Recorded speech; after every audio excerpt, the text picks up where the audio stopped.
ஆடிப்பூர நாள்ல அம்மனுக்கு வளையல் சாற்றி வழிபட்டா வாழ்க்கையே மாறுங்கிறாங்களே, அதற்கு காரணம் என்ன அப்படின்னு தெரிஞ்சுக்கலாம்.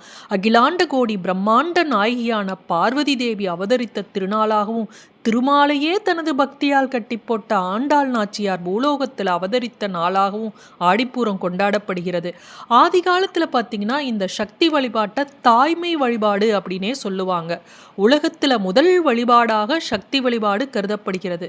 சதாசிவன், மகேஸ்வரன், ருத்ரன், விஷ்ணு, பிரம்மா ஆகிய 5 பேரையும் தனது அம்சமாக உருவாக்கிய அன்னை பிறகு ஹ்ரீம் என்ற பீஜத்தில் எழுந்தருளியதாக திருமூலர் குறிப்பிட்டுள்ளார். இப்படி தாய்மை வழிபாடாக இருக்கக்கூடியதுனால அம்மன் அவதரித்த இந்த நாள்ல ஆடிப்பூரம் அன்று குழந்தை இல்லாதவர்களுக்கு குழந்தை பாக்கியம் கிடைக்கும், திருமணமாகாதவர்களுக்கு திருமணமாகும், குடும்பத்தில் மகிழ்ச்சியும் செல்வமும் அதிகரிக்கும் அப்படிங்கிறது 100% உண்மை. ஆனால் எதையுமே பக்தியோடு மனமுருக நம்பிக்கையோடு செய்தால் மட்டுமே பலன் கிடைக்கும்.